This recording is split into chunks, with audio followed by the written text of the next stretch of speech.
है हमारे YouTube channel राज study GS पे।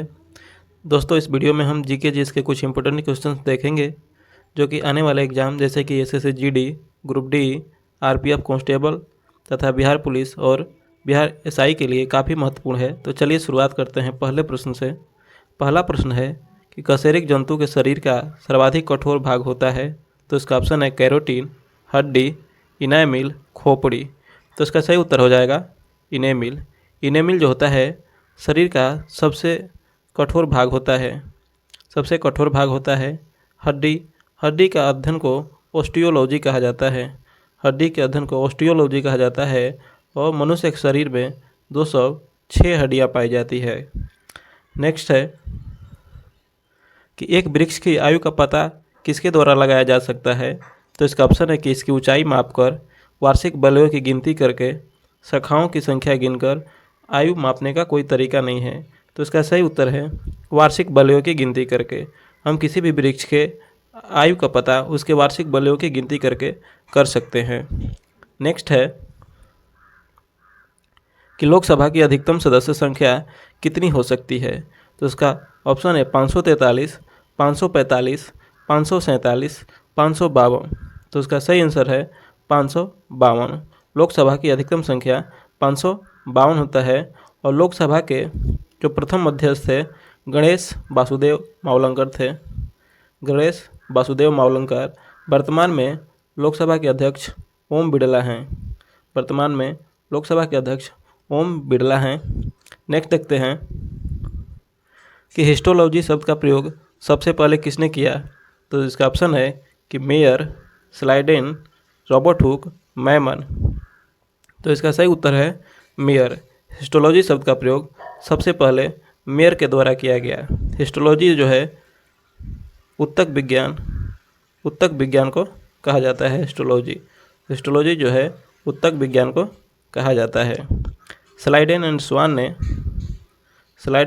ने सबसे पहले कोशिका सिद्धांत दिया था। स्लाइडेन एंड स्वान ने सबसे पहले कोशिका सिद्धांत दिया था, जबकि रॉबर्ट हुक ने 1665 ईस्वी में सबसे पहले कोशिका की खोज किया था। नेक्स्ट है कि कौन सा मेघ वायुमंडल में सर्वाधिक ऊंचाई पर निर्मित होता है। तो इसका ऑप्शन है कि पच्छाद मेघ, स्तरीय मेघ, कपासी मध्य मेघ, वर्षा स्तरीय मेघ। तो इसका सही उत्तर है पच्छाद मेघ। पच्छाद मेघ जो होता है वायुमंडल में सर्वाधिक ऊंचाई पर स्थित होता है और इसे मोतियों का माला भी कहते हैं। मोतियों का माला भी कहते हैं पच्छाद मेघ को। कपासी मेघ जो होता है यह गोभी के आकार का दिखता है। गोभी के आकार का दिखता है, ऐसे होता है कपासी मेघ। नेक्स्ट है कि आँख के किस भाग पर वस्तु का प्रतिबिंब बनता है। तो इसका ऑप्शन है प्यूपिल, कार्निया, आइरिस, रेटिना। तो इसका सही उत्तर है रेटिना। आँख के किस भाग पर वस्तु का प्रतिबिंब बनता है। तो रेटिना पर बनता है। जो प्रतिबिंब बनता है, जो उसकी जो प्रकृति होती है वास्तविक और उल्टा होता है। वो उल्टा होता है। जो हमारे रेटिना पर प्रतिबिंब बनता है उसकी प्रकृति जो होती है वास्तविक और उल्टा होता है। कार्निया के बारे में हम देखेंगे तो हम जब आँख को दान करते हैं तो हम कार्निया को ही दान में दिया जाता है। नेक्स्ट है कि मानव त्वचा को रंग देने वाला वर्णक है। तो इसका ऑप्शन है मेलानिन, रेडोप्सिन, आइडास्पिन, एंथ्रोसाइनिन। तो इसका सही उत्तर है मेलानिन। मानव त्वचा को रंग प्रदान करने वाला वर्णक मेलानिन होता है। मेलानिन के वजह से ही आदमी गोरा और काला होता है। त्वचा जो है, त्वचा का अध्ययन डर्मेटोलॉजी कहा जाता है। त्वचा का अध्ययन। नेक्स्ट है कि एक ग्रह की अपने कक्ष में सूर्य से अधिकतम दूरी को क्या कहा जाता है। तो इसका ऑप्शन है उपसौर, अपसौर, अपोजी, पेरिजी। तो इसका सही उत्तर है अपसौर। जब कोई भी ग्रह सूर्य से अधिकतम दूरी पर रहता है तो उसे अपसौर कहते हैं, जबकि यदि कम दूरी पर रखता है यानी न्यूनतम दूरी पर रहता है तो उसे उपसौर कहते हैं। उपसौर की घटना जो है 3 जनवरी को होती है जबकि वो अवसर की घटना 4 जुलाई को होती है। नेक्स्ट है कि श्रीमती एनी बेसेंट कांग्रेस की अध्यक्ष कब निर्वाचित हुई? तो इसका ऑप्शन है कि कलकत्ता अधिवेशन 1917, बम्बई अधिवेशन 1918, अमृतसर अधिवेशन 1919, लखनऊ अधिवेशन 1916। तो इसका सही उत्तर है कलकत्ता अधिवेशन 1917 में कांग्रेस की पहली महिला जो अध्यक्ष थी एनी बेसेंट कलकत्ता अधिवेशन 1917 में निर्वाचित हुई थी। लखनऊ अधिवेशन में एसी मजूमदार अध्यक्ष थे। एसी मजूमदार अध्यक्ष थे लखनऊ अधिवेशन में। नेक्स्ट है कि भारतीय राष्ट्रीय कांग्रेस के 1905 के बनारस अधिवेशन के अध्यक्ष कौन थे? तो इसका ऑप्शन है कि सुरेंद्र नाथ बनर्जी, फिरोज शाह मेहता, गोपाल कृष्ण गोखले, दीनसा वाचा। तो इसका सही उत्तर है गोपाल कृष्ण गोखले। भारतीय राष्ट्रीय कांग्रेस के 1950 के बनारस अधिवेशन के अध्यक्ष गोपाल कृष्ण गोखले थे और इसी अधिवेशन में बंगाल विभाजन जो 1905 में हुआ था उसकी निंदा की गई थी। और भारतीय राष्ट्रीय कांग्रेस के बारे में हम देखेंगे तो उसकी स्थापना 28 दिसंबर 1885 की हुई थी और इसकी पहली बैठक बम्बई में हुई थी। इसके जो संस्थापक थे एवो हुम थे और पहले अध्यक्ष WC बनर्जी थे। नेक्स्ट है कि क्षुद्र ग्रह जिन ग्रहों के बीच पाए जाते हैं वे हैं। तो इसका ऑप्शन है कि मंगल और शुक्र, बृहस्पति और शनि, मंगल और बृहस्पति, शनि और वरुण। तो इसका सही उत्तर है मंगल और बृहस्पति। मंगल और बृहस्पति के बीच में जो है क्षुद्र ग्रह पाए जाते हैं। मंगल जो ग्रह है इसके 2 फेमस उपग्रह हैं, एक फोबोस और एक है डिमोस। जबकि बृहस्पति का एक प्रमुख उपग्रह है गयानीमेड जो सभी उपग्रहों में सबसे बड़ा है। नेक्स्ट है कि पृथ्वी के किस भाग में निकेल और लोहा की प्रधानता होती है? तो इसका ऑप्शन है कि सियाल, सीमा, नीफे। तो इसका सही उत्तर है नीफे जो है इसमें लोहे की प्रधानता सर्वाधिक होती है और इसे कोर भी कहा जाता है। पृथ्वी का कोर भी कहा जाता है, इसमें नीफे की प्रधानता होती है। जबकि सियाल जिसे भूपर पट्टी कहा जाता है इसमें सिलिकॉन और एल्युमिनियम की प्रधानता होती है। सीमा जिसे मेंटल कहा जाता है इसमें सिलिकॉन और मैग्नीशियम की प्रधानता होती है। नेक्स्ट है कि लॉर्ड हार्डिंग ने बंगाल विभाजन किस वर्ष रद्द किया? तो इसका ऑप्शन है कि 1911 में, 1904 में, 1906 में, 1907 में। तो इसका सही उत्तर है 1911 में लॉर्ड हार्डिंग ने बंगाल विभाजन को रद्द किया था। बंगाल विभाजन की घटना जो है 1905 में हुई थी और इसकी जो निंदा है कांग्रेस के अधिवेशन बनारस अधिवेशन 1905 में की गई थी जिसके अध्यक्ष गोपाल कृष्ण गोखले थे। 1907 में कांग्रेस का विभाजन हुआ था और यह अधिवेशन सूरत में हुआ था और इसके जो अध्यक्ष थे रास बिहारी बोस थे। नेक्स्ट है कि भारतीय राष्ट्रीय कांग्रेस की पहली बैठक किस शहर में हुई थी? तो इसका ऑप्शन है कि कलकत्ता में, बम्बई में, अहमदाबाद, इलाहाबाद। तो इसका सही उत्तर है बम्बई में। भारतीय राष्ट्रीय कांग्रेस की पहली बैठक जो है 1885 में हुई थी वह बम्बई शहर में हुई थी और जिसकी अध्यक्षता WC बनर्जी के द्वारा किया गया था।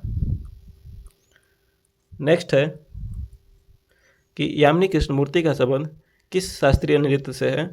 तो इसका ऑप्शन है कि भरतनाट्यम, कथकली, ओडिसी, कथक।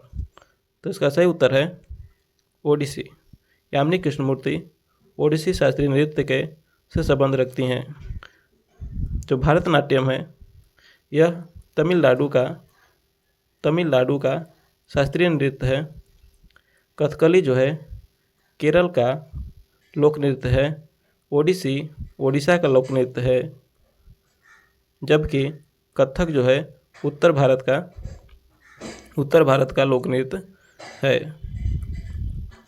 नेक्स्ट है कि कोशिका की क्रियात्मक गतिविधियाँ नियंत्रित होती हैं किसके द्वारा? तो इसका ऑप्शन है कि केंद्रिका द्वारा, माइटोकॉन्ड्रिया द्वारा, जीव द्रव्य द्वारा, केंद्रक द्वारा। तो इसका सही उत्तर है केंद्रक द्वारा। जो कोशिका की क्रियात्मक गतिविधियाँ होती हैं वह केंद्रक द्वारा नियंत्रित होती हैं। माइटोकॉन्ड्रिया में श्वसन की क्रिया होती है, इसलिए इसे ऊर्जागृह या कोशिका का पावर हाउस कहा जाता है।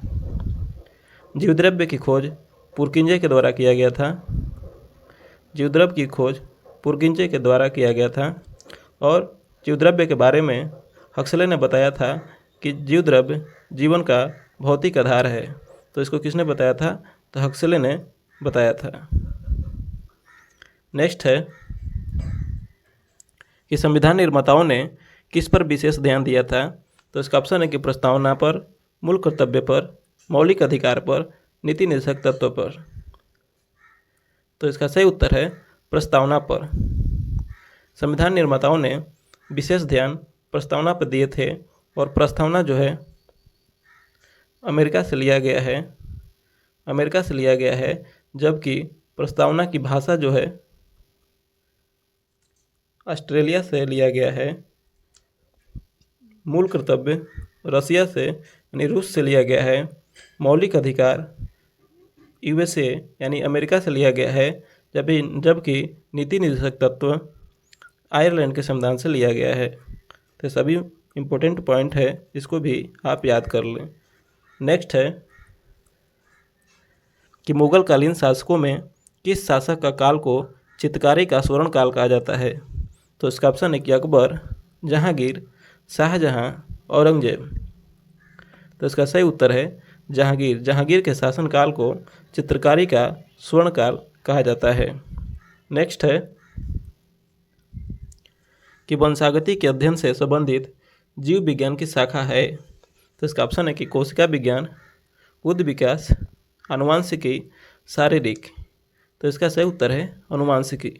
वंशागति के अध्ययन से संबंधित जीव विज्ञान की शाखा जो है वह आनुवांशिकी है, जबकि कोशिका विज्ञान का जो अध्ययन है उसे साइटोलॉजी कहा जाता है और इसको इंग्लिश में जेनेटिक्स बोला जाता है। नेक्स्ट है कि कौन सा तत्व ब्रह्मांड में सर्वाधिक मात्रा में है? तो इसका ऑप्शन है कि नाइट्रोजन, हाइड्रोजन, ऑक्सीजन, सिलिकॉन। तो इसका सही उत्तर है हाइड्रोजन। कौन सा तत्व ब्रह्मांड में सर्वाधिक मात्रा में है? तो वो है हाइड्रोजन। जबकि यदि हम वायुमंडल में बात करेंगे, जबकि हम वायुमंडल में देखेंगे तो इसमें सर्वाधिक मात्रा में जो तत्व हैं नाइट्रोजन है, जबकि ब्रह्मांड में हाइड्रोजन है। नेक्स्ट है कि निम्न में किसे भविष्य का ईंधन कहा जाता है? तो इसका ऑप्शन है कि हाइड्रोजन, मीथेन, प्राकृतिक गैस, एथेनॉल। तो इसका सही उत्तर है हाइड्रोजन। हाइड्रोजन को हम भविष्य का ईंधन कहते हैं। हाइड्रोजन का जो परमाणु संख्या होता है 1 होता है। हाइड्रोजन के 3 समस्थानिक होते हैं। एक होता है प्रोटियम, ड्यूटेरियम और ट्राइटेरियम। नेक्स्ट है कि साधारण नमक का रासायनिक नाम निम्नलिखित में से क्या है? तो इसका ऑप्शन है कि calcium carbonate, sodium carbonate, sodium chloride. तो इसका सही उत्तर है सोडियम क्लोराइड। साधारण नमक का रासायनिक नाम सोडियम क्लोराइड और इसका रासायनिक सूत्र NaCl होता है। नेक्स्ट है कि जलीय विलयन की अम्लता के परीक्षण के लिए कौन सा उपकरण प्रयुक्त किया जाता है? तो इसका ऑप्शन है hygrometer, acid meter, pH meter, A meter. तो इसका सही उत्तर है pH मीटर। pH मीटर के माध्यम से हम किसी भी विलयन की अम्लता का जांच करते हैं। pH मीटर की जो खोज किया था उसके वैज्ञानिक का नाम है सोरेनसन। सोरेनसन ने सबसे पहले pH मीटर का खोज किया था। नेक्स्ट है कि नाभिक से निकलने वाले विकिरण में किसकी वेधन क्षमता सर्वाधिक होती है। तो इसका ऑप्शन है कि अल्फा किरण, बीटा किरण, गामा किरण। तो इसका सही उत्तर है गामा किरण। गामा किरण की वेधन क्षमता सबसे कम होती है, जबकि वेधन क्षमता वेधन क्षमता सर्वाधिक होती है, जबकि सबसे कम अल्फा किरण की होती है। नेक्स्ट है कि व्यापारिक बैंकों द्वारा जनित साख का नियंत्रण कौन करता है। तो इसका ऑप्शन है कि भारतीय स्टेट बैंक, भारतीय रिजर्व बैंक और वित्त मंत्रालय, भारत सरकार। तो इसका सही उत्तर है भारतीय रिजर्व बैंक। भारतीय रिजर्व बैंक व्यापारिक बैंकों द्वारा जनित साख का नियंत्रण करता है और इसकी स्थापना 1935 में हुई थी। नेक्स्ट है दोस्तों, यह वीडियो आपको कैसी लगी? यदि अच्छी लगी तो लाइक करें, कमेंट करें। यदि चैनल पर नए हों तो चैनल को सब्सक्राइब करें। यदि कोई गलती हुई है तो कमेंट में ज़रूर बताएं। जय हिंद।